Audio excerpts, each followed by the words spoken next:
We spent most of that night training. Actually, it might be more accurate to see I spent the rest of that night getting my ass handed to me. I like to think I'm a well-adjusted 21st century kind of man, but I still felt some twinges of man guilt when I repeatedly got my butt kicked by a woman. And by twinges, I mean I felt like a freshly neutered puppy impotently humping a stuffed bunny. I may have received super brain powers somehow, but I didn't use them to apply logic while Anka was pummeling me into submission.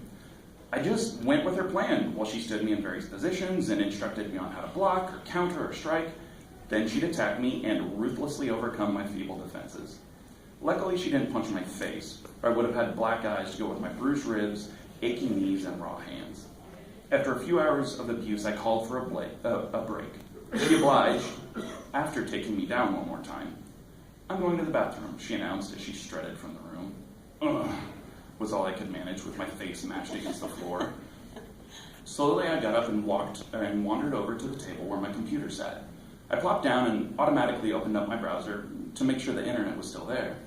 Maybe the ruthless beatings kept me from thinking about it before, but I suddenly remembered the videos. I loaded up some of the MMA demonstration channels and quickly watched a few of the techniques that Anka had been trying to tell me about. I kept watching the clips as long as possible, but when I heard her flush, I closed the browser and walked back to where I had been before. Anka came out with her hair pulled back into a messy bun, wearing just my Atari shirt and my bike shorts. I guess I left them in the bathroom after my last ride. On cue, my heart started pounding as I devoured her form. She tied the shirt in back so it wouldn't hang loosely, causing the 3 curving lines of the logo to stretch tightly across her chest. Just a hint of skin showed between the bottom of the shirt and the top of the shorts, which showed everything. "I was having trouble moving in your jeans. This is for training. You'd better pay attention to fighting and not my boobs, or you'll hurt even more in a few minutes." I tore my eyes away from her stunning body and searched for saliva enough to swallow. She came at me without warning. It was the same strike combo she'd been trying to teach me to counter, but I just watched the video. In a fluid motion, I dodged the first punch, blocked the second, and grabbed her leg as she kicked. Then I swept her other leg out, dropped her on her back, and jumped on top of her. In a second, I had both of her hands pinned to the ground. Anka was almost as surprised as I was at the drastic turn.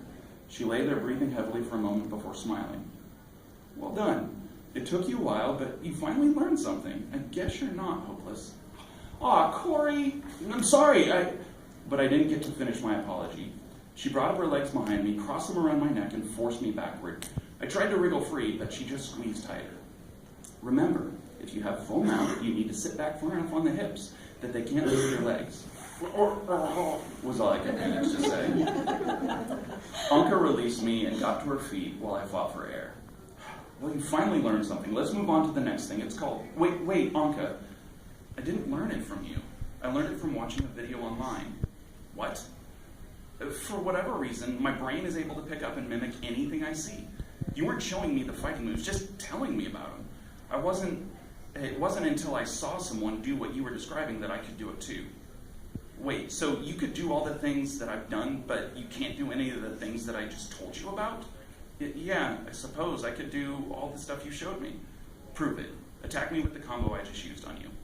So I swung one fist, which she dodged. I swung the other. She blocked it. I kicked at her. She grabbed my leg and took me down and got into the full mount position. I tried to get her with my legs, but she was sitting on my hips. Well, I guess that's that. Luckily, she got off me before I embarrassed myself again. "So what's the plan? How should you train me?" "It doesn't seem like I need to train you at all. You've got YouTube, and I'm tired. You watch as many videos as you can. I'm going to bed. We have a long day tomorrow." I watched her hips swing as she walked away. She turned to walk into my room, and I saw her dimples clearly with the hair out of the way. She removed the smile from her lips, but not her eyes, before she looked at me. "You take the couch. I'll see you in the morning." I staggered back to the computer and sat down heavily. I'd never been around a woman like Anka before, and I wasn't sure at all how to deal with it. She had confidence, power, style, and beauty. She was smart, witty, and accomplished. I was living the Portland dream of doing just enough to not have to do very much. For all her attributes, I might as well have been the opposite: hesitant, weak, dorky, and failing at life. She eclipsed me in nearly every way. Then why would she smile at me like that?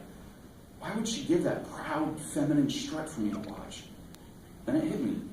She smiled when I wasn't that hesitant, weak dork. She smiled when I did something well, whether trying to shield her from the explosion or successfully defending myself from her attacks.